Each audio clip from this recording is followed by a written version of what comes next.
Councilman Campbell. Here. Councilwoman Willingham.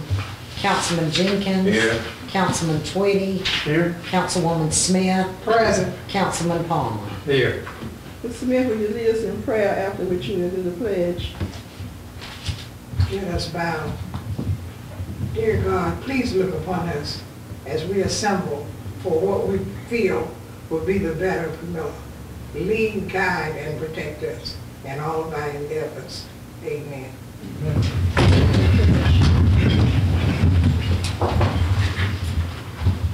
Pledge allegiance to the flag of the United States of America and to the republic for which it stands, one nation under God, indivisible, with liberty and justice for all. Had time to consider the minutes. What do I hear? Move to approve. Second. Motion second that the minutes be approved. Are there any correction or discussion? All in favor? Opposes? The minutes stand approved. The next on the agenda, we need to have a public hearing for the purpose of considering the redistricting subsequent to the 2010 census. The maps have been displayed here in the chamber, proposed redrawing the lines for maybe a month. The regional commission was contracted to do the maps for us, the suggested redistricting map, reapportionment maps. Supposed members of the public have had time to consider these, but subsequent to the law, we still have to have a public hearing. So I'm going to call the public hearing to order at this time. And I thought Dan maybe would be here to explain how it might have come about these suggested districts, but since he's not here, I don't know if he had discussed it with anybody else. I'll be glad to go over it if you like, but basically he had to look at the percentage change from the 2000 census, and he took, you have to go by census blocks. We had to move complete census blocks to achieve that change, and as you said, we had 4 options, and I think they're all 4 there if anybody wants to see those, but he presented those to the council. Okay, for the record, Dan Bowles at the Regional Commission, I need to identify him. Does anyone in the public have any comments about the maps of the proposed redistricting lines?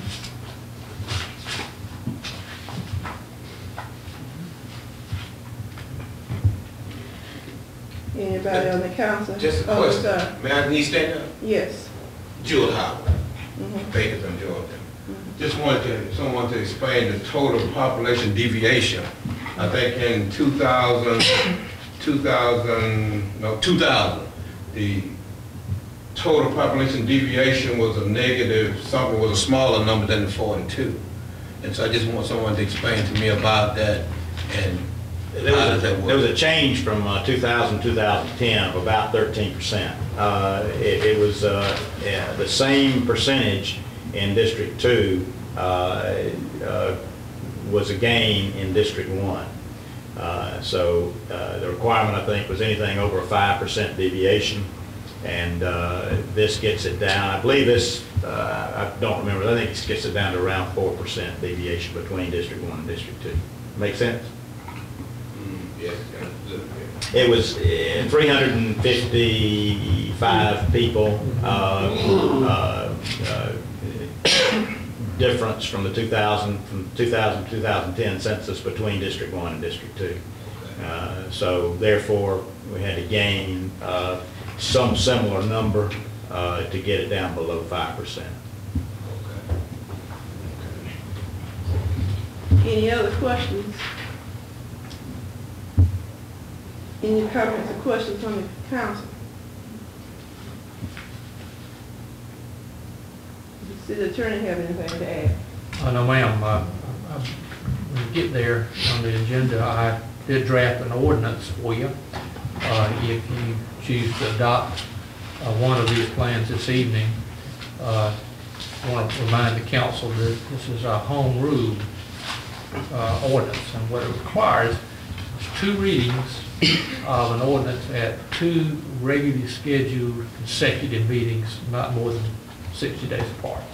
So if we would read it tonight, then with whatever plan we decide to adopt, we would then, according to the Home Rule Code section, have to put an ad in the paper 3 consecutive weeks before the next meeting, and then we would adopt it at the meeting in August, and then it would be sent to the Justice Department for what's known as pre-clearance. It wouldn't be effective until we pre-clear, and then it would be done. That's how it would work. And to further elaborate on that deviation thing, how this all started was lawsuits back in the early 60s that said that election districts had to be basically the same. And after a lot of litigation, some of which was here in Georgia, Carr v. Sanders was kind of one of the landmark cases that did away with the county unit system, much to the chagrin of rural South Georgia, I might add, but nonetheless, that's what it did. The case law of the Supreme Court has kind of said that the districts can't, it's impossible to get them exactly the same, so they can't deviate any more than 5%, with 10% overall for the entire community. But since we only have 2 districts, the 5% is achievable, and that's that's the reason the plans say that deviation like that. And there's been some change over the last 10 years or 20 years or whatever the last time we did it. So that's all, Mayor. Okay. Thank you. There are no more questions or comments. We'll declare the public hearing closed. Next on the agenda, we have a report from Public Works.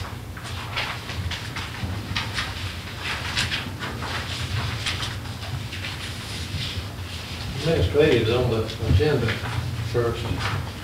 Oh, I'm sorry. Report from our administrator. Could easily deferred. You didn't say anything, so I figured you out. Thank you. We have 2 items. Number 1, Dan Bullinger of the Regional Commission was available at the June 21st and July 5th work sessions to discuss reapportionment for Districts 1 and 2 of the City of Camilla. The Regional Commission developed 4 options for the council to look at with the various maps and how each had distributed their reapportionment. After discussion, there was a consensus of the council that option 4 was the most evenly distributed map. The Administrative Committee recommends approval of option 4 for the first reading, and that's in the form of a motion, and the motion will be to read and adopt the ordinance. And the city attorney could either read it or discuss whatever he wants to about it. Yes, it's an ordinance of the city. I'll read the caption. How about that? The ordinance of the City of Camilla adopted pursuant to provisions of OCGA Section 3635.1 to reapportion the election districts from which members of the governing authority of the City of Camilla are elected, providing an effective date, repealing prior ordinances and charter provisions in conflict with other purposes. And Section 1, the reapportionment plan, a copy of which is on file with the City Clerk of the City of Camilla, a copy of which is attached to this ordinance as Exhibit A, is hereby adopted. So this ordinance assumes that we're adopting the plan that's described by the councilman. And it goes ahead, and for final adoption, it authorizes me to send it to the Attorney General for pre-clearance, and it becomes effective immediately upon pre-clearance. And it directs the clerk to file immediately upon effective date of this ordinance provided in Section 3 a copy of this ordinance with the city clerk of the plan, and the city clerk is directed with the attachments and a letter to send it to the United States Attorney General as well. So we'll work together on that. And I want to point out there's an ad attached to the ordinance. That's what will be in the paper. We've already talked about this earlier today. If y'all could vote on that on the first reading, it won't be adopted, but that'll be the first step, and then we'll adopt it again in August. That's the second. Well, I'll second it. Okay. The motion and second that we adopt the ordinance as presented, which recommends the approval of option number 4. All in favor? Is there more discussion? All in favor? Opposes? Recommendation passes.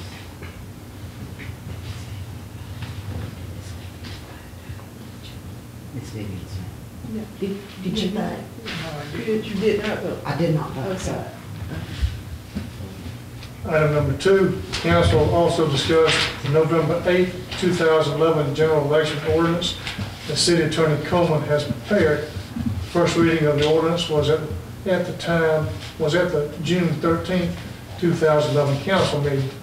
The administrative committee recommends a second reading and adoption of this ordinance and authorizes the mayor to sign the document. And the city attorney can discuss what he would like to about that. Yes, sir. I'll just read the first paragraph and talk about the rest if that's acceptable. The City Council of the City of Camilla hereby ordains that pursuant to the Charter of the City of Camilla as amended and the Georgia Elections Code is amended to the regular 2011 session of the Georgia General Assembly, the general election for mayor and City Council District 1 Post 1 and District 2 Post 1 as provided by OCGA 21-2-1 at CEQA, the fill terms expiring on December 31st, 2011 shall be held on the following terms. And this really, I hope, this is the first one I've done for y'all, spells out what we have traditionally done here in Sylvester. Camilla, yeah, I'm sorry. Mark Shaw is designated, at least I didn't call the mayor chairman. I couldn't do that. Mark Shiver is designated election superintendent, and then Kathy Baker of Cross or absentee ballot clerks. The qualifying fee for mayor is $108, and council person $72. I trust that's correct. It talks about where the polling places are, which is the same. Qualifying, which is always of interest, begins in August on the in August 29th, I think, yes, and ends on September 2nd. And then there are also some notices attached to this that we'll place in the paper at the appropriate times. Can we get a second? Second. The motion and second that we adopt the general election ordinance. Is there any discussion? Need for clarification? All in favor? That's all we have, Mayor. Okay, opposed? So it'll pass. Mayor, I want to point out one little problem. You know, we just are in the process of adopting a reapportionment plan, but it will not be pre-cleared before we start implementing this ordinance, which presents all cities, I think, somewhat of a little problem. Just want you to be aware of that. I think we've already discussed that, frankly. So basically, you tell us that the districts will be as they are. That's what I'm saying, yes, sir, unless somebody would take enough Okay, that's exception one. to go to take it to court about it and try to join us. That has been done a time or two. Okay. Done in Baconton, actually, 10 years ago. Report from the Public Works Committee. City Manager Beard discussed the 2010 water quality report that was furnished to the council. City Manager Beard stated that the report was advertised in Camilla Enterprise Wednesday, June 29, 2011. The report had also been posted at the front and rear entrances of the City Hall and had been posted on the city's website. The Public Works Committee recommends acceptance of this 2011 water quality report. This formal motion. Second. The motion and second, 2010 water quality report be accepted. Is there any discussion? All in favor? Opposes? The water report is accepted. Okay. Item number 2, the engineering firm of Carter and Sloop Incorporated submitted a proposal for a road widening and street resurfacing project that will include Thomas Street and Bag Ferry Road. The total of 5 bids were received and read aloud June the 30th, 2011.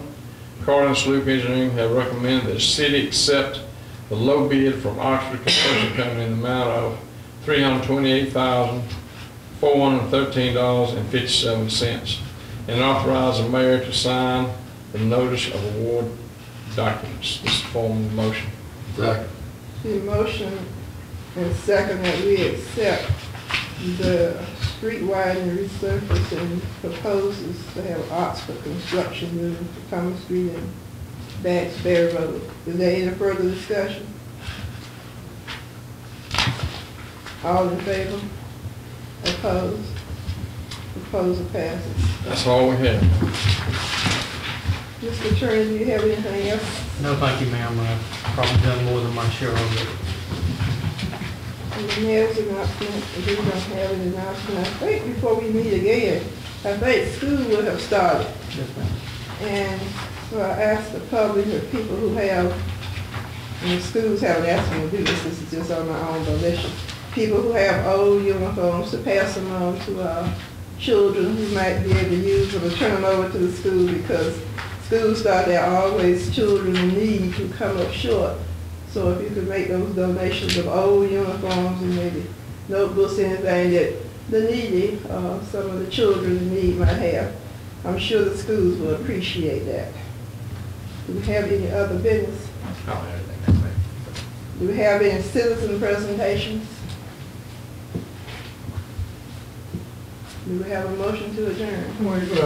Referring to your drive to collect uniforms, that sort of thing, do you know of any drop-off point at this particular time?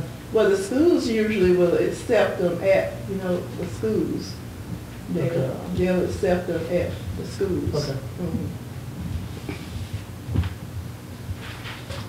Anything else? A motion to adjourn? I'll make the motion. Second. Second, all in favor?